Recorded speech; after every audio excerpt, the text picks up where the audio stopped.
kita ke fokus lainnya, yaitu yang marketnya ada di belakang kita, Pak, IKN. Mungkin boleh progresnya sedikit sampai saat ini pembangunan IKN yang merupakan tanggung jawab, salah satunya tanggung jawab dari Kementerian PUPR, sudah berapa persen, Pak? Ya, jadi kalau kita bicara IKN ini kan tahap 1 itu untuk KIPP, ya, kawasan inti pusat pemerintahan. Yang kita lihat ini adalah pusat pemerintahan, kawasan intinya.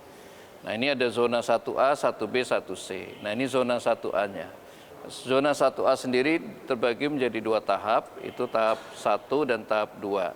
Nah, untuk tahap 1 sendiri itu sudah 74% progresnya. Jadi itu menyangkut misalkan bendungan, kemudian untuk tampungan air ya, kemudian Istana Presiden, Kantor Presiden, sumbu kebangsaan, termasuk kalau kita nanti mau rencananya kan untuk menyelenggarakan upacara 17-an 2024 di sumbu kebangsaan itu ya, di halaman Istana Presiden sampai ke sumbu.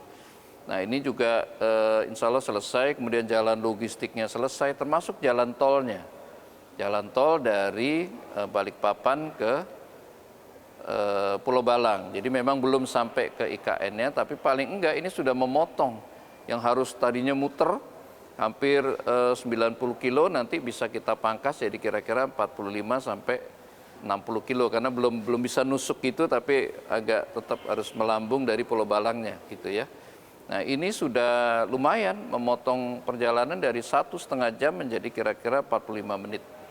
Jadi hampir setengahnya ya, 45 menit sampai 1 jam lah kalau memang trafiknya padat begitu. Nah, jadi ini yang kita ingin selesaikan selain akses, tapi juga ada di pusat-pusat, termasuk kantor-kantor kementerian. Karena sebagian dari ASN kita kan akan sudah pindah ya. Jadi kantor Kemenko 1, 2, 3, 4 itu kan satu klaster.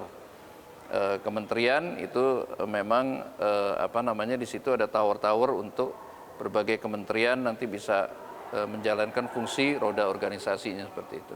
Dan juga tidak hanya bicara soal infrastruktur utama untuk berupacara saja, tapi kita juga bicara soal akomodasi.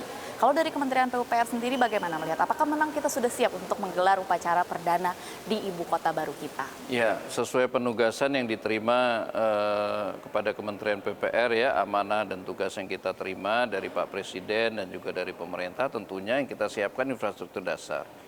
Infrastruktur dasar ini menjadi pemicu untuk masuknya investasi yang lain.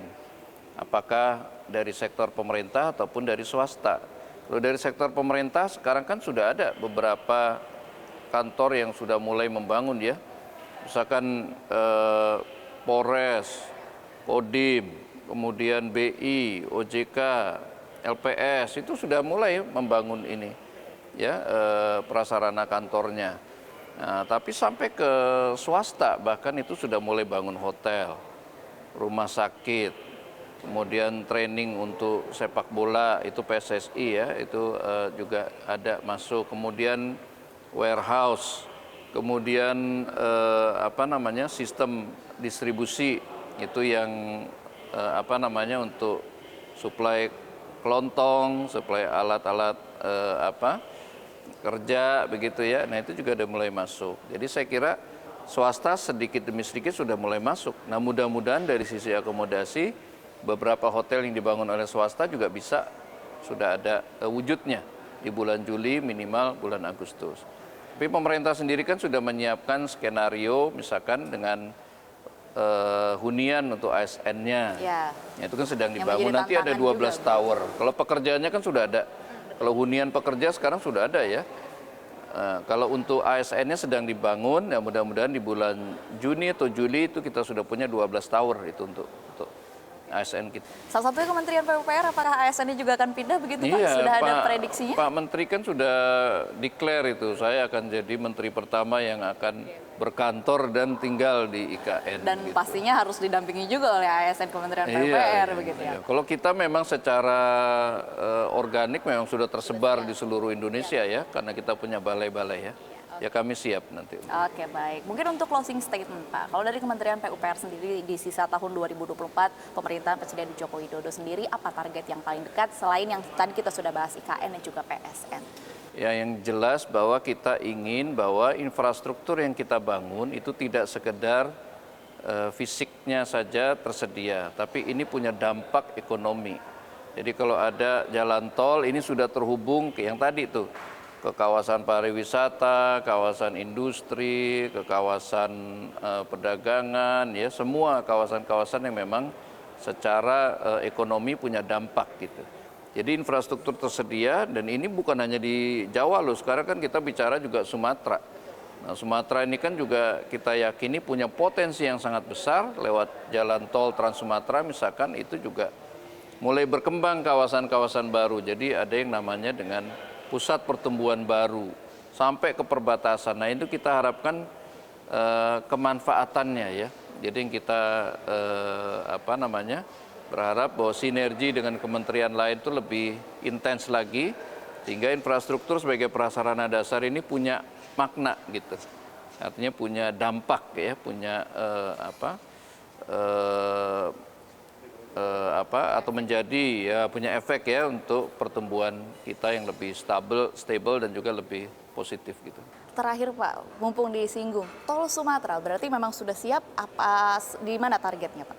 Nah kalau tol Sumatera saya kira kan kita sudah mulai dari beberapa bagian ya, misalkan dari Palembang sampai Lampung kan sudah, Lampung Palembang ini kita teruskan lagi arah Jambi. Itu nanti sebagian menuju Jambi itu sudah selesai ya, kalau saya nggak keliru sampai Tempino tuh, Tempino. Kemudian dari Pekanbaru Dumai kan sudah, bahkan sekarang Pekanbaru arah Padang itu sudah sampai Pangkalan nanti. Pangkalan itu sudah dekat dengan Kelok 9 dengan batas Sumbar. Kemudian dari Sumatera Baratnya sendiri kan sudah sampai si Cincin nanti itu, 33 kilo ya dari Padang. Si Cincin itu arah ke Bukit Tinggi. Jadi kita dekati dari dua sisi begitu. Karena di tengahnya ini kan Bukit Barisan. Ya, jadi nggak mudah tuh tantangan geografinya. Kemudian dari Pekanbaru Dumai sudah 130 kilo. Kemudian dari Medan arah Aceh itu sudah sampai Binjai bahkan lebih. Kemudian dari Medan arah ke Tebing Tinggi ini sudah selesai. Sebagian masuk ke arah Pematang Siantar itu juga selesai. Sampai mana itu ya, ya di tengah-tengah lah antara Tebing Tinggi arah Siantar, bahkan kita sudah sampai Indrapura, Kuala Tanjung. Jadi itu sudah seperti jaringan yang memang sudah terbentuk ya. Nah jadi saya kira untuk jalan tol Trans Sumatera juga terus berkembang walaupun belum utuh dari ujung ke ujung. Dari ujung ke ujung, tapi secara bertahap itu sudah kita kembangkan sesuai dengan kelayakan ekonomi, sesuai dengan ketersediaan lahan, juga minat investor dan sebagainya. Termasuk di Aceh. Dari Banda Aceh sampai Sigli kan insya Allah 2024 selesai. Jadi itu sudah secara bertahap kita lakukan. Dan tujuannya adalah untuk memberikan dampak dan juga efek ekonomi dan juga pemerataan ya, pertumbuhan, pemerataan, dan itu yang kita harapkan. Oke baik, terima kasih Pak Hendra sudah meluangkan waktu bersama kami di CNBC Indonesia.